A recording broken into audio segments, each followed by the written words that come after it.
of the Lord.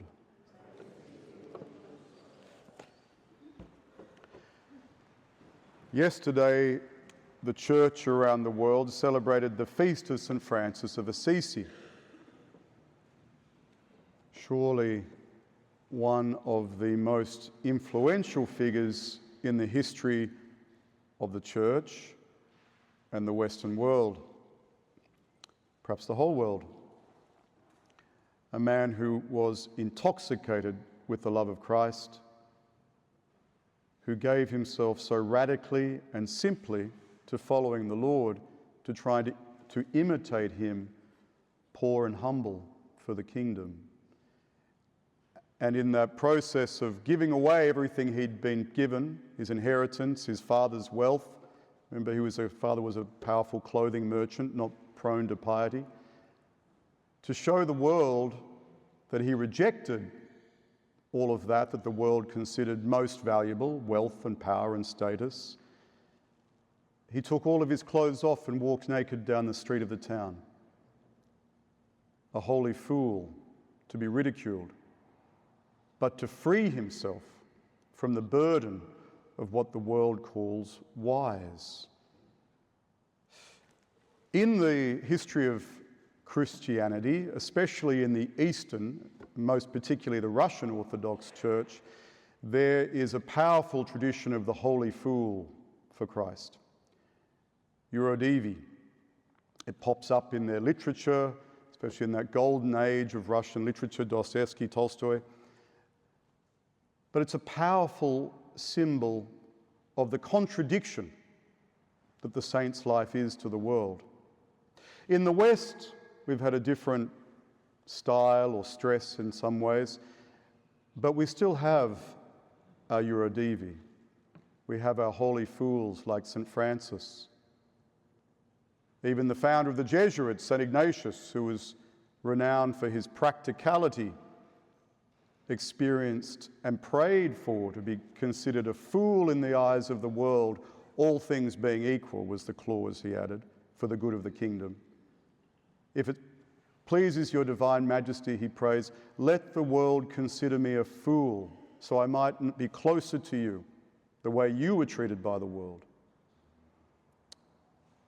Ignatius, when he set out on his journey, the beginnings of his conversion, and it was radical the way it was for Francis.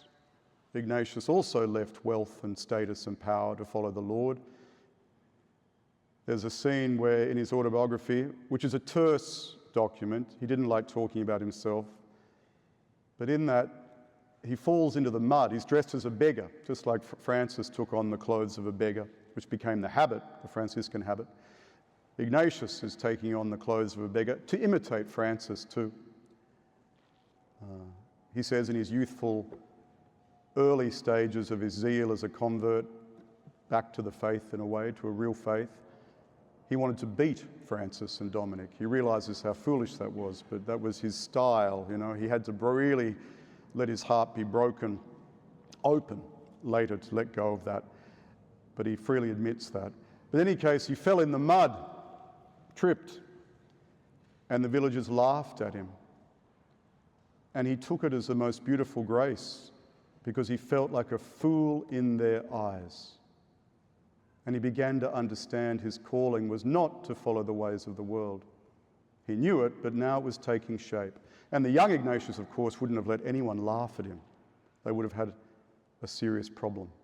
The new Ignatius, like the new Francis, and all of these saints who've fallen in love with Jesus Christ, well, there's a freedom that comes then in being considered a fool. Here we have the gospel of the mustard seed, surely a foolish image.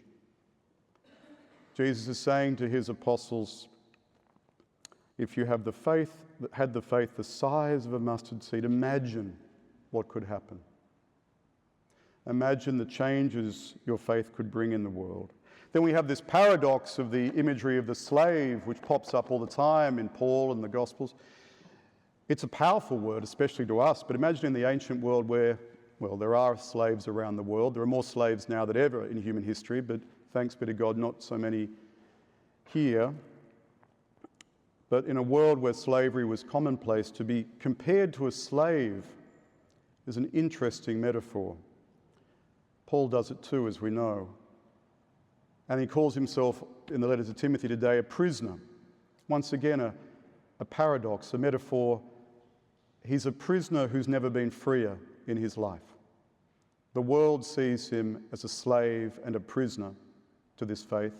He is on fire with the love of God. He's freer than he's ever been, but he plays on that image that the world has. Yes, he's delighted to be a prisoner to God's love and mission. In our lives, we can also be persuaded that the saints were not practical people, even Ignatius. What a ridiculous thing to give all that up to follow the Lord. And you might be tempted to say, well, that's all very well. I can agree with all of that and the Eurydice, and next time I read Dostoevsky, I'll remember that. Thank you very much. But what about my life? How do you and I get to be fools for Jesus Christ? Well, I think every time we offer forgiveness to those who've wronged us, who don't want our forgiveness, we're fools, aren't we? Every time we knock on the door to check on someone who doesn't really want us to knock on the door, but we do it anyway, an elderly neighbour perhaps, and maybe they don't say, oh, thank you so much. Maybe they're cranky, but we've done it anyway because we care and we love and we don't want to have a neighbour who's alone. We keep extending these opportunities, looking for them, and we can be considered fools. We make ourselves vulnerable, don't we? The fool is vulnerable. The fool can be ridiculed. The fool can repeat the same thing, repeat the same loving action, repeat the same desire for God's mercy in the face of sins that can be overwhelming, our own. The fool, the holy fool, reads the newspaper and prays for the world, doesn't fall under the weight, doesn't be crushed by the nihilism, the apparent hopelessness, the death of children. The fool prays in hope against hope. The fool forgives the unforgivable. The fool keeps loving. The fool comes to receive the Eucharist, that we might begin to love in the shape of the cross. We might live under the law of the cross, that ultimate folly and foolishness in the eyes of the world, that a poor itinerant preacher on the edge of the empire, hung naked on a cross to be humiliated and broken, that he is the Son of God sent to save us.